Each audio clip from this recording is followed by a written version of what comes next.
So today we're going to talk about songwriting.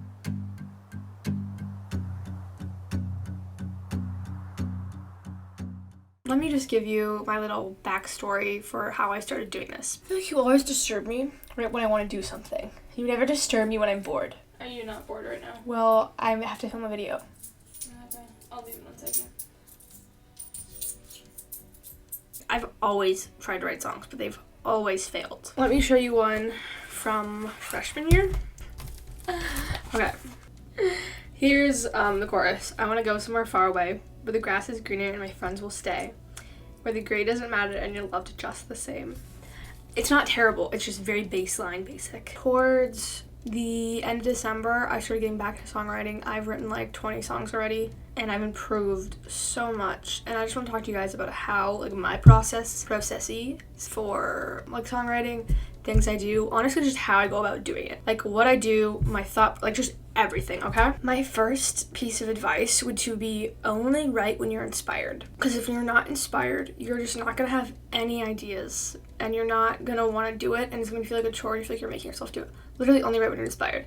I write when bad shit happens to me. So recently, I've been writing a lot. When I'm really upset about a fictional character, I'll write a song about them and everything that's happened to them, like kind of their story. And it's very therapeutic. Like someone dies, I'll write a story about them. It's been happening a lot recently, just the 30 times, not. This has been very helpful for me. I really got into songwriting, October of last year, which is coincidentally when something really bad happened to me. So like, I guess it makes sense. Coping mechanisms. Basically how songs start for me is I'll be in the shower, or I'll just be hanging out and I'll be like humming, because I sing a lot in my free time and I just kind of sing, and I'll be like thinking about something. I'll like think of a lyric and I'll be like, oh, that's really good. And then it develops into a whole song. Just from like the one lyric that I liked or the one idea that I got. I recently wrote a song. I think I finished it in like a day, and then I revised like a whole verse the next day. I was in the shower and I was thinking, I had this lyric and I was like, what can I rhyme with this? Like, how would this continue? I wanted to say something about like how this thing like kind of took me back to the 7th grade, and I wanted to like rhyme something off of that, not necessarily that direct lyric, but I was on the shower and I was like, Alexa, what are synonyms for grade? And she's like, arcade. And I was like, and this whole blown like extended metaphor that I used throughout the chorus came from this idea from Alexa giving me a synonym. Not a synonym, a rhyme. And so the rhyme that I came up with was being a game in everyone's arcade. The chorus is about that, but the whole song is about telling the story of everything that happened. For me, when I tell stories in songwriting, it's so much easier than just like, I guess that's the whole point. A really helpful thing is Thesaurus and rhyming websites, because I tend to end things with the same end rhyme, which is really common in a lot of songs. You don't have to rhyme in your songs, but I just try to do it because I like this way that it sounds and it makes it feel more connected. So I always am on thesauruses looking for words that mean the same thing, because I feel like I get really repetitive and I want words that like kind of sound prettier but like fancier, upgraded versions. I had a song where I was like, I want to say something about like, I don't want to be the villain of your story, but somehow I ended up being the villain of your story. So I was like, what are some synonyms for like villain? Like villain is kind of basic. And then I found a French word for a villain, which is boîte noire. Oh my god, that sounds so pretty, and like it makes this sound so much more interesting instead of just a basic word like villain. I really love doing that. But I'm going to take you guys through the whole process that I had for writing this song. So I had a few lyrics in mind. Mostly came from the shower, things that happened to me. I was like, basically something happened to my friends. And so I basically just told the story of how everything happened. Some of the lyrics I ended up starting with ended up being verse 2. This was before the moment in the shower when I figured out something that someone did. And I was like, it was really bothering me. I could not stop thinking about it. And I wanted a way to get that feeling out, my anger out for what that person did. I was just like trying to relay how it happened, right? I was thinking of that in the shower the other day before I wrote the chorus line. And so I had these instances of what happened. I like to use the first verse and open it with what started to happen, like things that happened. And then you go to the chorus, which is like, you're just jumping to like something else. And for me in this song, this is the metaphor of comparing how I felt like I was like a game in everyone's arcade. So I use that chorus throughout my extended metaphor throughout my chorus, and then I go to verse 2, and I'm trying to continue the story where verse 1 let off. Like the next thing that happened, that just like the next big thing that happened in this story that I'm telling. And then you repeat the chorus again. The chorus is an overarching message or like thing that you think about this situation if you're trying to tell a story, which is what I do. Because, and then for the bridge, I think the bridge is one of the most important parts. It's just like it's a connection for everything, you know, like it just connects everything. And I think it's kind of similar. It's like, at least for me, it's like the bridge is what, like, where I have the revelation that leads me to the chorus, the lyrics in the chorus, you know. The bridge is where, like, you go back, oh, but then Does any of that make sense? Probably not. Okay. The next thing that I generally do is I just get to typing on my computer. I type things, I type phrases that I think might sound good. I originally started out writing things in my journal, but I was like, I just can't rewrite it so many times, and like, it's so much easier to type it, right? So I basically type out any idea that comes to mind, or any rhymes I think sound good, or any words that I want to include, or like metaphors, or like things like that, right? And honestly, you just kind of come up with things on the way. And I think it gets a lot easier the more you do it, because the beginning it just sounds, when you start songwriting, it sounds really forced, and it sounds like it doesn't make sense, it doesn't really sound great. But that's okay, because you just gotta push through that. You just have to, like, you'll just start coming up with things, especially when you combine an instrument. So, honestly, I started out with the piano because we have a keyboard, and that was something that was really easy for me to... A piano was really easy for me to find, and honestly, if you have a piano and you also have a guitar, I would start off with the piano because it's a lot easier to learn to write music with the piano in the beginning, because you get a better feel for just the vibe of it, if that makes any sense. Like, it's kind of hard to have a continuing melody. Like I said, I think having an instrument is really important when you're writing a song, but I don't think it's essential. So if you don't have one, don't worry about it. You can try to, you could use like GarageBand. I don't really know how that works, but I'm sure you can figure it out. My suggestion, if you don't know where to start, just use chords. Just do C to G to A to F. On the piano especially, those are very, very simple chords. It's just your 3 fingers, right? You could obviously build from that and like do different rhythms, like use 2 hands, blah blah blah. Especially if you're like a beginner, like, I think that's a very good way to go, because trying to figure out chords and what sounds good is really hard. So when I'm in doubt, I just Google the good chord progressions and I just figure it out from there. So yeah, if you don't know how to play an instrument, that's literally, it's like not hard to just do 4 different chords for the whole song. It's not. You'll figure it out, I promise. If you do want to have like a more fun melody, you could always sample from a song. So say you really liked Olivia Rodrigo's Traitor. Learn how to play Traitor on an instrument and write your own lyrics that go with the verse, like that line up with the verse and the syllables. Yeah, I kind of just get ideas going as I'm singing. So again, instrument, very important. It'll just get you the vibe, so you can continue the same vibe throughout the song. Oh, I was wondering why my nails have these marks in it. It's because I haven't been using a pick, because I've been lazy, because I just want to go find a pick, but apparently I have one right here. And so this part is very important. The song structure is essential. You can't just like make a verse randomly that you like, and then make a different verse randomly. That's not similar at all. Okay, your verses have to have the same syllables in each verse. I know, this part is a bitch, because you want the line to end where the syllables end. You generally want to try to start a new thought, a new idea with a chord. You also don't want it to be in the middle of a word, because that generally sounds weird. And you want your thoughts to be connected. You don't want it to be like,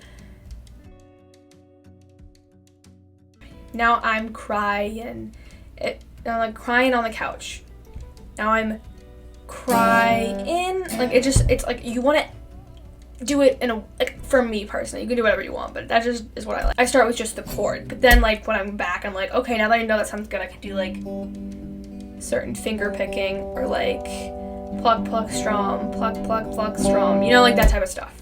Or I could like figure out like a just different strumming techniques is what I figure out later, but for now I just do chord. I think there was references I think I wanted to make this song, because I obviously have the whole arcade reference. I love referring to Marvel things in my songs. I'll show you guys another song where I was telling a story. This song, it's literally just the story of someone's life. It's about WandaVision. So the first verse is about what happened to Wanda when she was 10, right? So there's a civil war and her parents were killed. Verse 2, you go, okay, you're 15, and that's when she ended up helping Nazis when she was trying to help the world. She didn't know, obviously she was 15, she ended up getting experimented on.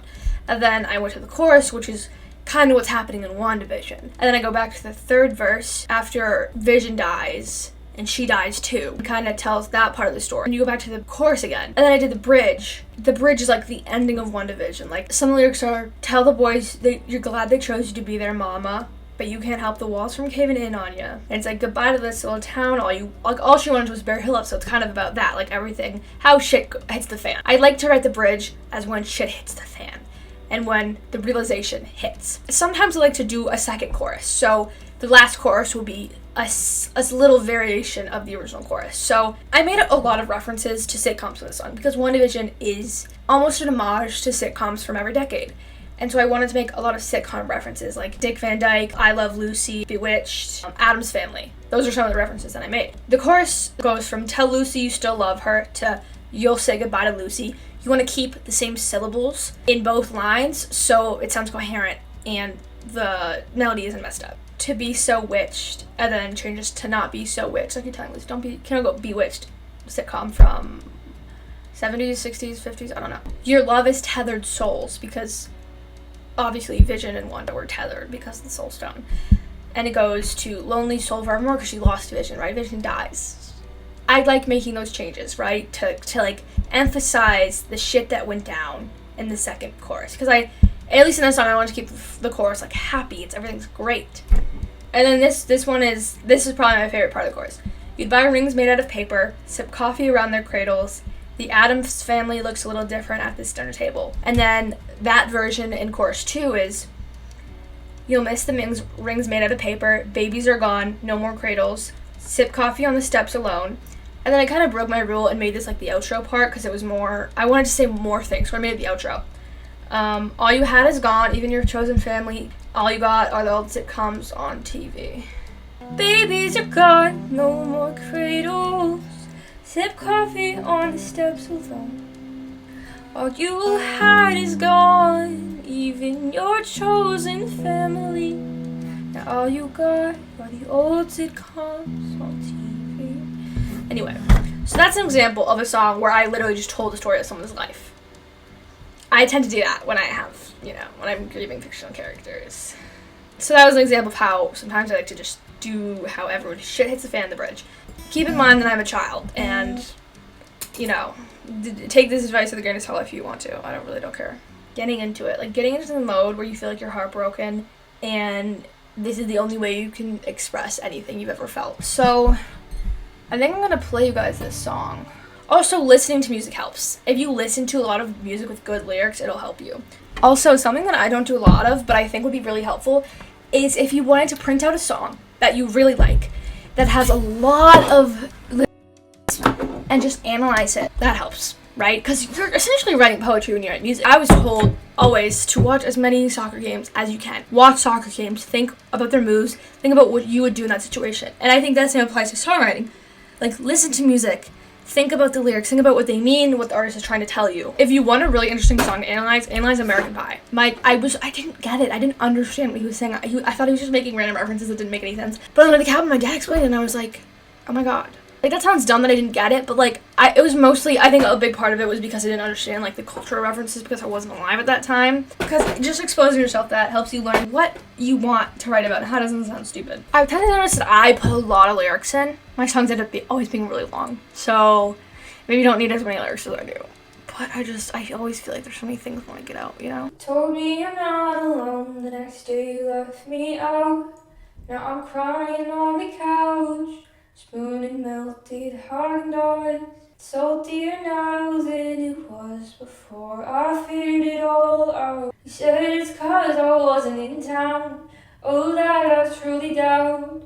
I fear you're gonna hate me. I start begging for the forgiveness no one ever offered to me. And on that day, my heart brought me back to the 7th grade. Why am I always the game in everyone's arcade? Pushing buttons and never truly knowing they'll degrade. When tickets stop spinning, I know you're splitting. Eye on the prize, soon the end of a masquerade. Oh, the bear you won was a fad that fade. Lays on a dirt road in a random town called Palisade. Always say you hate that machine. Thought it was a joke, didn't realize anyone could be that mean. When I left your room for the last time, you talked to the only friend that I had left. The venom didn't bite her, not like it did you. You said she was a traitor for feeling empathy towards me. But since we switched sides, was a cut from the team, was a hindering someone's winning streak. And on that day, my heart brought me back to the 7th grade. Why am I always the game in everyone's arcade? Pushing buttons and never truly knowing they'll degrade. When tickets stop spinning, I know you're splitting. Eye on the prize, soon the end of a masquerade. Well, the burial one was a fad that fade. Lays on a dirt road in a random town called Palisade. Always say you hate that machine. Thought it was a joke, didn't realize anyone could be that mean. And everyone's at peace tonight, and I'm still trying to find peace in the puzzle that was our lives. I believe that was James and you were Steve. I guess he tricked him just like you tricked me. Promises were broken, someone was left alone. Maybe this was a civil war, a silly things we ain't Iron Man and Cap. No, 'cause they still had love for each other, and I was just your little extra scrap. On that day, my heart brought me back to the 7th grade. Why am I always the game in everyone's arcade? Pushing buttons, never truly knowing how they'll degrade. When tickets stop spinning, I know you're splitting. Eye on the prize, to the end of a masquerade. While the burial one was a fad that fade. Lays on a dirt road in a random town called Palisade. Always say you hate that machine. Thought it was a joke, didn't realize anyone could be that mean.